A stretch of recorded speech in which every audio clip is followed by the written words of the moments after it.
네, 코리 여러분, 안녕하세요. 이번 영상에서는 지난번 1편 카이 프로토콜의 합성자산 부분을 투자를 하실 때, 투자하는 방법, 단순하게 이제 롱에 투자할 때, 숏에 투자할 때, 그런 방법뿐만 아니라, 실제 수익률 부분의 계산이라든지, 프리미엄, 그다음 펀딩비, 그리고 청산, 이렇게 각종 이제 좀 숫자들이 많이 들어가게 되는데요. 이 숫자들이 어떻게 나오는 건지 좀 제가 상세히 설명을 좀 드리도록 하겠습니다.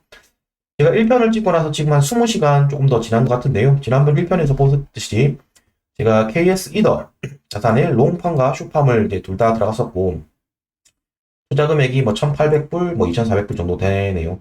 그래서 전날 대비해서 지금 이더리움의 가격이 좀 내렸으니까, 상대적으로 내렸으니까 숏팜이 좀 수익이 더 났을 거다, 이렇게 이제 보여지고요. 자, 어쨌든 여기 보시면 그래서 이 보상 부분을 보면 아까 이 수익률 부분에 따라서 전체 금액에 대해서 우리가 1시간마다 S카이 분배를 받게 되는데, 그 S카이 분배받은 요 물량을 보실 수가 있고요. 그리고 요 부분에서도 이렇게 보상, 요 부분에 대해서도 같이 보실 수가 있습니다. 자, 그러면 이 숫자들이 어떻게 계산되는지를 한번 상세히 알아보도록 하겠습니다. 네, 이 화면을 보시면 요거 같은 경우는 이제 미디엄에서 제가 캡처를 해온 부분인데요.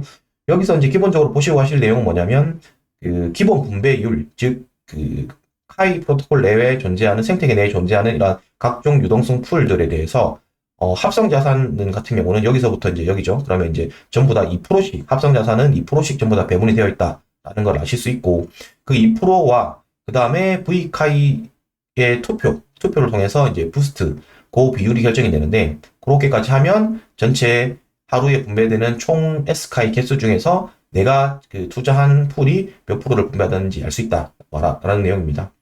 자, 요 미디움 내용을 쭉 보셔도 충분히 이해가 가시리라 생각합니다만, 제가 이걸 좀 정리를 해봤습니다. 여기 쇼팜 기능이 있고 쇼팜의 분배율이 어떻게 된다 이런 얘기들이 다 있는데, 요거를 이제 정리해서 요약하자면 이렇게 이제 보실 수 있습니다.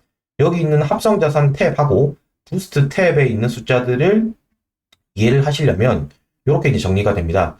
첫 번째로 자산별 기본 분배량이라고 하는 2%에다가 V카이 투표를 더하면 S카이 분배량이 결정된다. 하루에 풀리는 전체 S카이량이 100%라고 봤을 때, 그 중에서 내가 투자한 KS 이더의 S카이 분배가 몇 프로나 될지, 이가 결정되는 게 요 로직에 따른다는 겁니다. 즉, V카이 투표를 통해서 그 전체 비율 중에 3%가 할당이 되었다. 그러면 그 KS 이더 자산의 경우에는 전체 하루에 분배되는 것 중에 5%가 분배되네. 이렇게 1차적으로 결정이 되는 거고요. 요거는 하루에 한 번 결정이 된다고 보시면 됩니다. 왜냐하면 V카이 투표의 결과가 매일 오전 8시에 결정이 되기 때문에 요 분배량 결정 부분은 하루에 한 번 결정이 된다. 이렇게 보시면 될 것 같고요. 그리고 이제 두 번째 부분을 보시면 이거는 우리가 KS 이더의 전체 중에 5%가 분배된다고 했지만 KS 이더 안에도 우리가 롱팜이 있고 아까 보셨듯이 롱이 있고 숏이 있었단 말이에요. 그러면 롱하고 숏의 비율은 어떻게 분배가 됐느냐? 그거는 이제 그 프리미엄에 의해서 결정이 됩니다. 이 프리미엄에 의해서 결정이 되는데, 이 프리미엄이라고 하는 것의 개념은 결국에는 시장 가격, 플레이 수합 내에 이 KS 자산을 살 때의 가격하고 오라클 가격, 외부에서 나온 가격, 외부에서 그 자산이 실제로 거래되는 거래소에서의 가격, 예를 들어서 설명을 드리면 외부에서 1이더당 4,700불이다 라고 했는데, 우리가 KS 이더를 플레이 수합 내에서 이렇게 수합으로 살려고 하면 그 기능성이 있기 때문에 보통 오라클 가격보다는 비싸겠죠. 그렇기 때문에 KS 이더 같은 경우는 한 10% 프리미엄이 붙어가지고 5,170불이다. 10% 차이가 난다. 그렇게 되면 이 프리미엄은 예를 들어서 10%가 되게 되는 거죠. 여기까지는 이해가 되시리라 생각합니다. 그러면 시장 가격과 오라클 가격의 차이를 해서 이게 프리미엄이라는 것으로 존재를 하게 되고, 즉 내가 이 시장에서 사게 되면 10%를 더 주고 사야 된다는 게 되는데, 이 프리미엄에 곱하기 4를 하면 그게 숏팜의 비율이 됩니다. 프리미엄의 숫자가 결정이 되고 그거에 곱하기 4를 해서 그럼 40이 되잖아요. 40%가 되는데 이게 숏팜의 비율이 되는데, 하지만 이 최대 맥스가 숏팜은 그 레인지를 가지는 숫자인데요. 1에서 50%까지만 레인지를 가집니다. 자, 그럼 숏팜의 비율이 결정이 되면 나머지는 전부 다 롱팜인 거예요. 지금 케이스에서 프리미엄이 10%였고 프리미엄이 4배를 하면 40%가 되는데, 그러면 숏팜은 40%, 롱팜은 60%를 가지게 된다. 이렇게 이제 결론이 나는 거죠. 즉 KS 이더의 전체 그 S카이 분배량의 5%가 분배되는데 그 중에 60%는 롱팜이, 그 중에 40%는 쇼팜이 가져간다. 이렇게 되니까 비율적으로는 어떻게 분배가 되는지 이해가 되시리라 봅니다. 차이점이 있는 것은 요거는 매 1시간마다 매 1시간마다 정각에 이거 누적돼가지고 프리미엄 숫자가 결정이 되고 롱팜, 쇼팜 비율에 따라 가지고 분배가 결정이 되는 이러한 방식이니까 위에 거는 하루마다 요거는 매 정각 매 시간마다 이렇게 한다. 요거를 이제 이렇게 제가 정리를 해놨고요. 자, 이렇게 되면 이제 기본적으로 수익률이 어떻게 결정이 되는지에 대한 설명은 좀 이해가 되셨으리라고 생각을 합니다. 그리고 이제 그 다음으로 이제 볼 내용은 어떤 거냐면 우리가 청산 그 관련된 내용이 있는데요.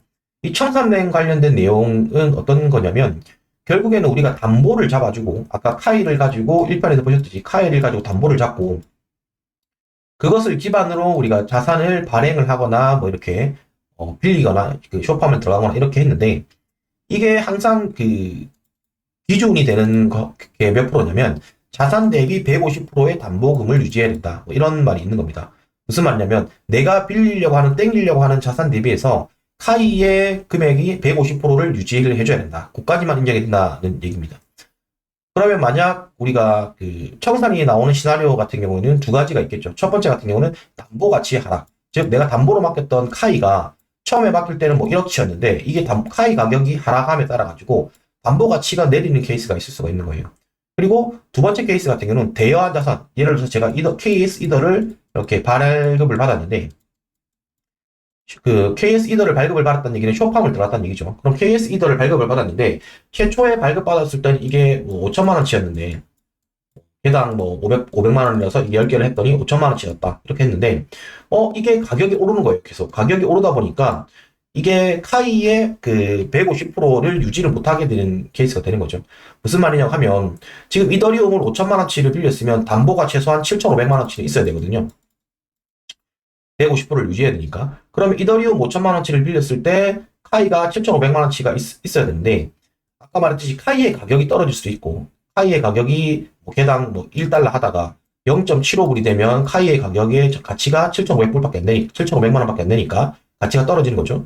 그럼 이때도 청산이 날 수 있고 반대로 이더리움의 가치 이더리움을 우리가 10개를 빌렸었는데 이더리움의 가치가 한 개당 500만 원 하던 게 한 개당 뭐 750만 원, 뭐 800만 원 이런 식으로 올라버리는 케이스에서도 카이의 가격 담보물이 그 가치가 유지된다 하더라도 150%를 초과하는 상황이 나올 수가 있다는 겁니다. 자, 그러면 이제 이 양쪽의 케이스에서 이제 담보를 그 청산을 막기 위해서는 기본적으로는 당연히 담보를 더 제공하거나 이게 불안해지네. 그럼 이 담보를 더 제공하거나 아니면 지금이라도 이더를 그 갚아버리는 뭐 이러한 방법이 있겠죠. 자, 그러면 이제 이러한 방법들을 이제 그 관리를 하는 게 이 탭들 담보 가치하고 요 발행한 사용률 요 부분을 보면서 여러분들이 이제 그 관리하시는 게 필요하다 이렇게 이제 볼 수 있을 것 같고요. 그러면 이제 뭐 이거를 그 가장 베스트는 그 청산이 당하지 않게 유지를 하는 게 베스트입니다만 청산을 당할 수도 있는 거잖아요. 그럼 청산이 당하는 경우에는 어떤 메커니즘으로 가느냐 요 부분은 이제 여기 미디엄에 있는 내용을 이제 보시게 되는데요. 기본적으로 청산을 할 때는 그 전체 가지고 있던 거에 50%를 청산시킨다. 이렇게 보시면 될 것 같고요. 그리고 이 청산에 들어갈 때는 그러니까 인센티브라 수수료 부분하고 그 다음에 대신 이 대리를 맡아서 청산해 주시는 분에게 수수료 부분들이 이렇게 들어가게 된다. 그래서 이제 이러한 상환 수수료까지 들어가는 부분들이 지금 요 그 사이트에 구현이 되어 있습니다. liquidate.kaiprotocol.py에 들어가 보시면 이렇게 이제 실제 청산 시스템이 구현이 되어 있는 걸 보실 수 있으니까 뭐 이왕이면 이 청산을 안 당하게 뭐 조심하시는 게 좋을 것 같고 청산이 당하게 되면 전체 내가 맡겨놨던 금액 내가 카이를 담보로 맡겼으니까 카이 담보 금액의 50%가 청산이 나가지만 거기에 플러스 알파로 그 각종 수수료들이 붙기 때문에 한 7에서 10% 정도는 손해를 추가적으로 보게 된다. 그래서 가장 베스트는 청산을 당하지 않게 유지하는 게 중요하다. 뭐 이러한 내용들을 좀 알고 이러한 투자를 좀 해보실 필요가 있을 것 같습니다. 네, 지난번 1편 영상과 2편 영상을 해가지고 카이 프로토콜의 합성자산 관련된 그 내용들을 좀 다뤄봤는데요.